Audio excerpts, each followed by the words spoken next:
Au plaisir de vous savoir nombreux à nous suivre, mesdames et messieurs, bonsoir et bienvenue dans ce 20h dont voici les principales articulations. Le procès des leaders du Front National pour la défense de la Constitution a été officiellement ouvert ce jeudi 8 juin au tribunal correctionnel de Dixine, délocalisé au palais de justice à Kaloum, accompagné de leur avocat Ibrahim Diallo. Fonike Mangue était à la barre, poursuivi pour plusieurs cas d'accusation, dont les attroupements illégaux, destruction des biens publics. L'audience a été renvoyée au vendredi 9 juin. Les détails, vous l'aurez dans ce 20h. Débattre pour l'adoption d'une loi qui promet les langues nationales en Guinée était au centre des discussions à l'Institut de recherche linguistique appliquée de Guinée, réunis autour d'une seule table. Les responsables linguistiques entendent s'appliquer jusqu'à satisfaction.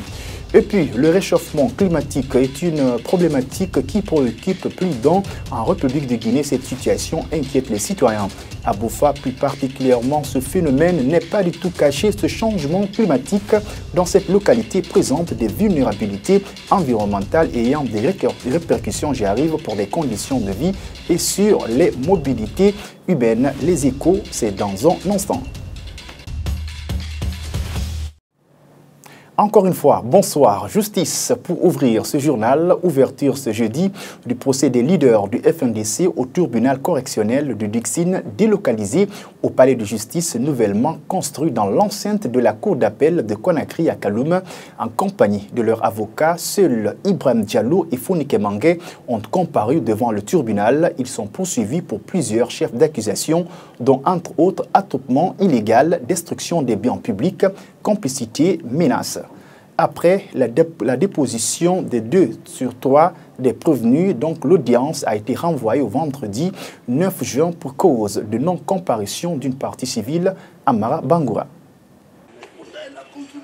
C'est le procès le plus réclamé et le plus attendu. Dans la salle, Ibrahim Diallo et Fonike Mangue répondent présents en compagnie de leurs avocats. Pour commencer, c'est le responsable de stratégie qui comparaît le premier devant le tribunal. L'audience à peine démarrée, l'agence judiciaire de l'État a sollicité le renvoi pour n'avoir pas eu connaissance de la tenue du procès. Une demande que la défense a conditionnée par la permission d'autoriser ses clients pour aller se soigner à l'extérieur avant d'être rejeté par le président du tribunal. L'audience s'est poursuivie avec la comparution du coordinateur national du front opposé à la junte au pouvoir. Après leur déposition, le sujet lié à l'interdiction de voyager d'Ibrahim Diallo a été posé. Le procureur n'a pas reconnu d'avoir donné de l'ordre. Pour la défense, c'est un chantage contre ses clients.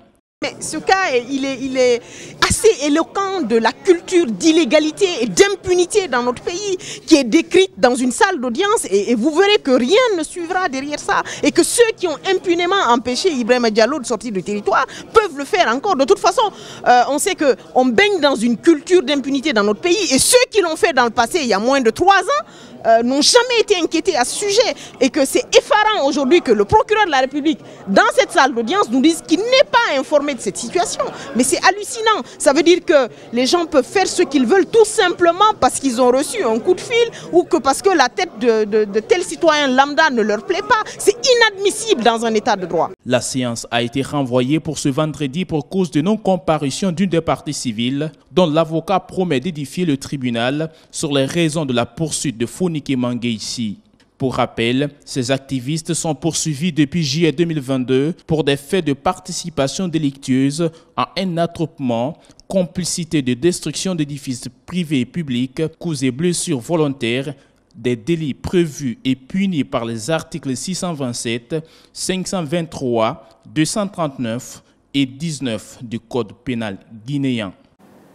Le paysage politique guinéen risque d'être fortement bouleversé.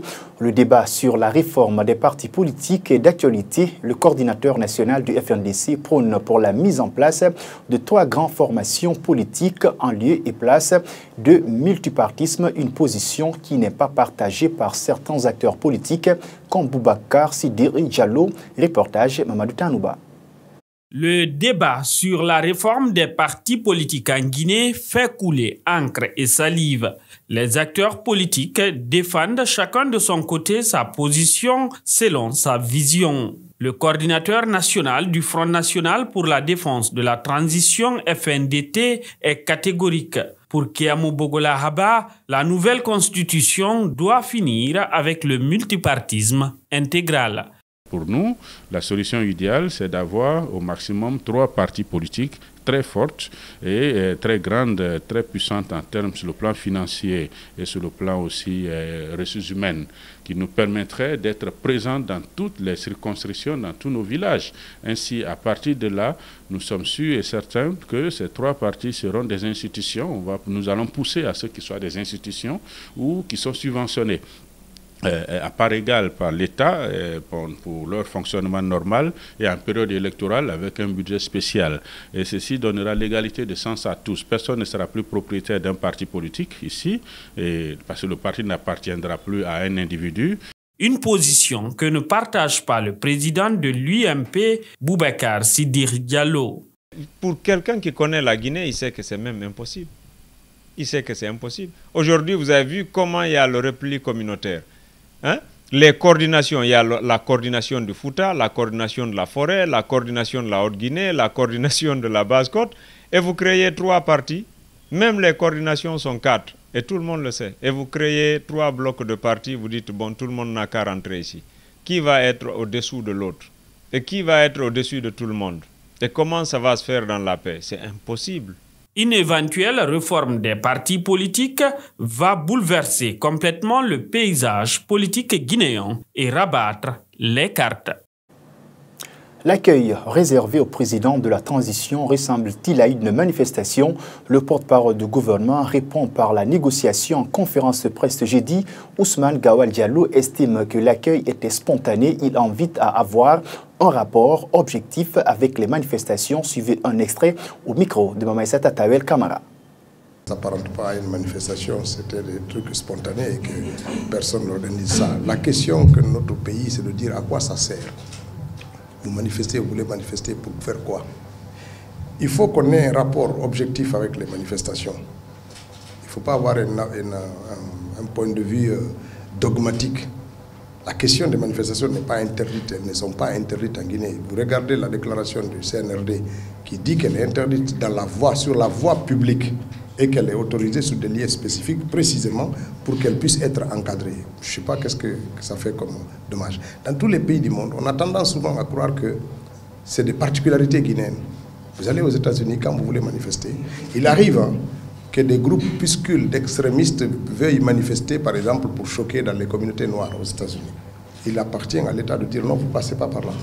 Vous restez cantonné ici pour manifester parce qu'il y a trop de risques que ça dégénère. C'est de la responsabilité de l'État de dire ça. Dire ça, ce n'est pas être contre la liberté de manifester. Si on refuse d'admettre que l'État a une possibilité de limiter certaines choses, on doit changer son rapport avec l'État. On ne peut pas dire que l'État doit être responsable de la sécurité des citoyens et lorsque l'État décide précisément pour garantir cette responsabilité, on lui reproche de lutter contre la liberté. Il y a un problème. Le procès des événements du 28 septembre 2009 connaît une interruption depuis le 29 mai dernier. C'est à cause de certaines réclamations faites par les avocats constitués par la défense des victimes et des accusés. Ces derniers sollicitent de l'État une aide juridictionnelle pour permettre aux personnes jugées de faire face à leurs obligations vis-à-vis des avocats au sein de l'Organisation guinéenne de défense des droits de l'homme et des citoyens. C'est l'inquiétude qui garantit. Suivez Alcéni Sall, chargé de communication au micro dans Soubaïlo Baldé. Elles sont très inquiètes parce que beaucoup d'entre elles ne comprennent pas et que ce procès s'arrête pour des raisons de financement et par rapport à une telle situation. Et donc c'est pourquoi, si vous avez dit le constater, à la dernière audience, nous avions tenu à ce que Maître Desba, qui est vice-président de l'OGDAS, coordonnateur de notre pool d'avocats, soit là pour exprimer notre engagement, notre volonté en tout cas de continuer ce procès, mais aussi de demander à ce que le ministre de la Justice travaille à la mise en place d'un cadre de concertation avec ces acteurs majeurs. Parce qu'aujourd'hui, ce que nous entendons, cette solution alternative dont on est en train de brandir, que si les avocats ne viennent pas, après il faut commettre des offices, nous pensons quand même que c'est une solution contre-productive qui n'est pas du tout à l'avantage de ce procès. Vous imaginez, nous sommes à un stade avancé de ce procès, à plus de 8 mois. On a déjà même fini d'écouter les 11 premiers accusés et on est à plus d'une quarantaine de victimes déjà entendues. Donc lorsqu'on vient à ce stade, on dit qu'il faut remplacer les avocats. Vous dénaturez complètement le procès.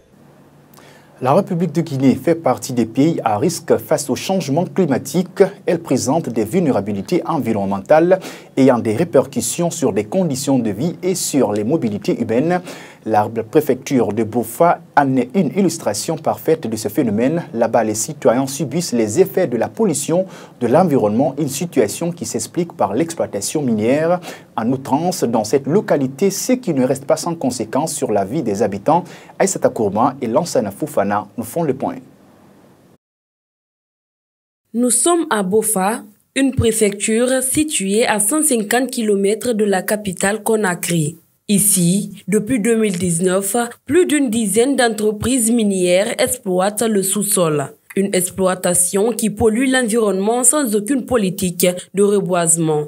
Conséquence directe, les habitants se retrouvent exposés au réchauffement climatique. Selon eux, depuis l'arrivée des sociétés minières, la ville connaît une température insupportable.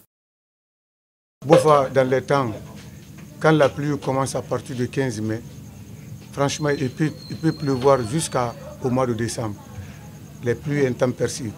Mais au jour d'aujourd'hui, quand tu vois que les mines, comme on appelle les montagnes qui sont là, sont complètement décoiffées. Quand vous partez un peu vers l'Isso, là où ça se trouve la mine de Chalco, nos parents sont exposés à d'énormes difficultés et à la pollution de l'environnement. Tout au long de notre tournage, les citoyens que nous avons interrogés pointent un doigt accusateur sur les entreprises minières. Ici, à la direction préfectorale de l'environnement de Bofa, Pema Toupou, directeur, affirme que les habitants ont aussi une part de responsabilité. Car pour lui, avec la déforestation due aux activités agricoles des populations, les forêts de Bofa sont menacées de disparition. Et la carbonisation, c'est une forte cause de déforestation dans notre zone. Maintenant, il faudrait qu'on accepte, pour qu'on lutte contre réellement le changement de température, il faudrait qu'on se donne les mains pour qu'on puisse réellement reboiser à temps voulu. Il faut rappeler que cette situation mérite l'attention des autorités en charge de l'environnement, mais aussi et surtout des mines, afin de mettre fin au calvaire des habitants de la ville de Rio Pongo. La promotion et la vulgarisation des langues nationales constituent une problématique en République de Guinée. À l'Institut de recherche linguistique appliquée de Guinée, la problématique inquiète les responsables qui se battent dans ce sens. Leur préoccupation est d'obtenir l'adoption d'une loi qui promet les langues nationales en Soubaïlou Baldé et Fatma Tabari. L'Institut de recherche linguistique appliquée IRLA en abrégé est un organisme qui fait la promotion des langues nationales en Guinée. Avec le bannissement des langues nationales dans le système éducatif guinéen, cet institut élabore en son sein des outils d'enseignement dédiés à la formation dans l'informel. De nos jours, la non-valorisation des langues nationales à l'interne cause d'énormes difficultés à leur promotion et à leur vulgarisation. La difficulté, c'est parce qu'aujourd'hui, au temps du premier régime, il y a une grande différence. Le premier régime avait donné la valeur à la promotion de nos langues. C'est pourquoi il y avait l'Académie des langues et un alphabet. Aujourd'hui, l'alphabet que nous utilisons aujourd'hui n'est pas vulgarisé. Au sein de l'Institut de recherche linguistique appliquée, 8 langues nationales codifiées officiellement reconnues sont mises en valeur. Celles-ci permettent de transcrire toutes les langues existantes en République de Guinée. Le combat des responsables de cet institut est d'œuvrer auprès du Conseil national de la transition pour obtenir l'inclusion d'une loi qui promeut les langues nationales dans la future constitution. Nous sollicitons auprès de l'État et surtout des CNT de transcrire nos langues dans le code, c'est-à-dire dans la constitution guinéenne. Que les langues là ont une place dans la constitution guinéenne. La Guinée a encore du chemin à parcourir pour gagner la place d'un pays promoteur de langue nationale. Après l'indépendance en 1958, le premier président guinéen, Feu Ahmed Sékou Touré, avait affiché sa volonté de bâtir une nation qui a aussi son indépendance culturelle, d'où la création à l'époque de l'Académie des langues en 1966. Après sa mort en 1984, l'enseignement des langues nationales a été interrompu dans le système éducatif guinéen. C'est seulement en 1985, avec le régime de Lansana Conté, est venue l'idée de créer l'Institut de recherche linguistique appliquée sous les cendres de l'Académie des langues. Depuis cette date, les langues nationales ont cessé d'être enseignées dans les écoles guinéennes. Là, on a du chemin, vous savez. La Guinée est partie de loin pour cette expérience en matière de langue nationale. Au début, tous les autres pays venaient s'inspirer chez nous. Mais après la prise de pouvoir par la Deuxième République et la suspension de l'enseignement de langue nationale, il y a eu un retard. Actuellement, l'Institut de recherche linguistique appliquée est doté d'une bibliothèque qui regorge plusieurs groupes linguistiques.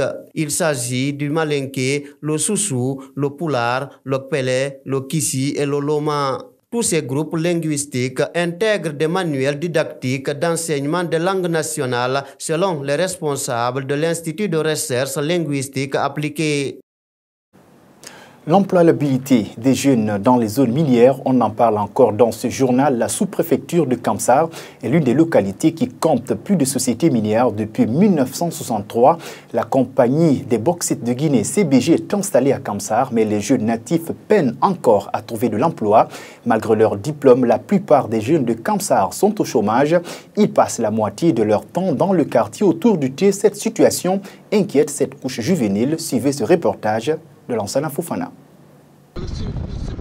60 ans après l'installation de la compagnie des bauxites de Guinée dans la sous-préfecture de Kamsar, l'emploi des jeunes reste encore un grand chantier.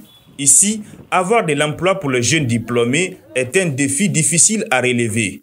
La majorité de la jeunesse de Kamsar est sans emploi. À Bagataï, l'un des quartiers populaires, nous sommes reçus par un groupe de jeunes diplômés autour du thé. Ces jeunes sont tous diplômés de l'université guinéenne.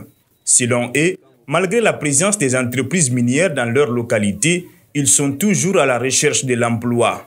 Parmi les 2000 et quelques 400 employés, comme dirais-je à la CBG, les vrais natifs de Kamsar, ils ne sont seulement que 2. On passe toute la journée à préparer du thé. Quand on fait les dépôts, on ne considère pas nos dossiers. Memouna Kamara est mère de 2 enfants. Son mari est diplômé. Il a participé à plusieurs tests de recrutement dans les sociétés minières, mais sans succès. Aujourd'hui, c'est Memouna qui s'occupe de la dépense familiale. À travers son petit commerce de boulettes, la jeune dame parvient à soulager les problèmes de la famille. C'est les boulettes-là que je vends pour avoir la dépense. C'est grâce à cette marchandise que j'achète les habits pour mes enfants et pour moi aussi. À Kamsar, l'employabilité des jeunes a toujours été une préoccupation majeure de la population. Pour trouver une solution à cette problématique, Abdul Aziz Touré exige le respect du contenu local inscrit dans le code minier. Et pour le faire, le jeune exhorte aux autorités guinéennes de prendre leurs responsabilités. Ça fait combien d'années nous sommes en train de lutter pour l'employabilité de la jeunesse de Kamsar? L'État voit ça, mais qu'est-ce que toi tu peux faire? Tu peux rien faire. En attendant la réaction de l'État guinéen, certains jeunes de Kamsar ont pris leur destin en main en se lançant dans l'entrepreneuriat ou encore dans le taxi-moto. D'autres, par contre, passent la journée autour du thé dans les quartiers. C'est la fin de cette édition d'information. Merci à tous de l'avoir suivi et bon suite des programmes sur KVTV. Au revoir.